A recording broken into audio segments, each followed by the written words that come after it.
Shalom. So we're going to make the easiest recipe, especially for beginners, with fresh milled flour. In fact, it might be the only recipe I ever use. I haven't moved on yet because I'm new to it. But I definitely have seen that if you do not have a Bosch mixer, the idea of getting a window pane and the amount of actual kneading that you have to do is pretty serious. So what I am doing is I'm using an overnight method, which I will anticipate that if I ever have to use it when the electricity is out and I have no Bosch mixer, it will still work just fine. It's a lovely flavored loaf that my family loves, and it's full of nutrition for a couple of reasons. I'm going to mill the flour the night before. I'm going to let it sit with apple cider vinegar, which is great for bringing down the carb content, but also increasing the digestibility of the nutrients that are in it. You may wonder, well, if you're leaving it overnight, are we losing a lot of nutrients? No, we're going to definitely bake it within the window of the flour being at its maximum potential. Plus, I've read the science is that when we add that water to our flour, we're already kind of causing it to hit stasis as far as the decreasing of nutrients. It balances it out. And this water is also what helps our bread not to lose nutrition when we bake it at high temperatures, because obviously we know that when we're milling the flour, we're working not to get that temperature up too high either. So my first tip is I keep my grains in the freezer so that the temperature is not going to get too high while we're actually milling. So I will show you my setup in a minute, and here we go. When I bought my mill, I wanted to make sure that it would be available should stuff happen that made electricity a difficult thing. And so I went with this hand crank mill from Kitchen Crop. And it works pretty well with the hand crank, but I haven't used it very much because it came with a wonderful little attachment motor that will keep it going for me. Right there. So I'm going to put this on my mill and begin to grind my hard red wheat. So this is what it sounds like when it is working on its own. I'm grinding. I'm going to grind about 1,000 grams because I'm going to measure it out. And this will make 2 loaves of bread for me.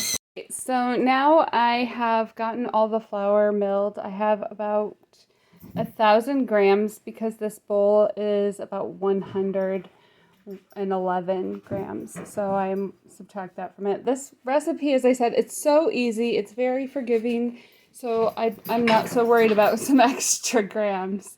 And that would be our little puppy in the background. So I have a large bowl and a Dutch whisk here. I have also put together, while we were waiting, 3 cups of warm water with about 2 teaspoons of yeast and probably around 2 teaspoons of organic honey there. Very, very little bit of honey. I'm going to add a tablespoon per cup of water of apple cider vinegar. And so now we have all that liquid together. And I'm just going to put in a little bit of this organic olive oil. I'm not even going to measure it. It's really a minuscule amount, less than a tablespoon. But that is all you need. And now we're going to mix the flour and the liquids together. And we're going to let it sit for about 12 hours overnight. I'll show you what it's like once I mix it together. Look really dry when you're mixing it. Just keep going. And you can do this with just a wooden spoon too. I do it all of the time with one. You don't need the Dutch whisk. Okay, this morning you can hear I have my coffee going. It's actually before 8. But it's okay. Like I said, this is very forgiving because it will rise in my warm oven and I'll bake it after 12 hours. So this is what it will look like when you open it. And as you can see, it's still sticking to the side even though I took a wet hand and went around it. But now what I do is I'll add salt now. You can add your salt when you make it the first time. But for us, I'm going to take it and put it in two. Put it in two and kind of work it through my hands. But for us, my son has issues, so I don't put salt in any of it. That way he can have any bread that he likes. So it's going to look about like this. I'm going to put it into the bread pan with the unbleached parchment paper. You could spray the pan if you wanted to.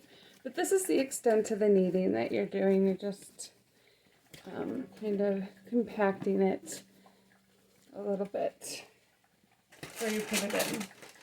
Now this bread is not going to puff up and look like store-bought bread at all. It's going to be dense. It's going to be dense. But it tastes delightful. You get all that nutrients from it, and it is very, very easy. If you've been having trouble putting so much work into fresh milled bread and you don't like the results, this is a way with, you may not have that store-bought bread appearance that sometimes you can get with fresh milled flour with lots of work.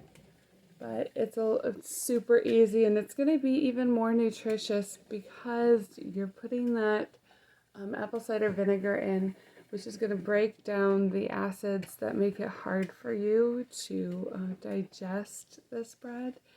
And it's also because you're kind of doing a semi-ferment overnight.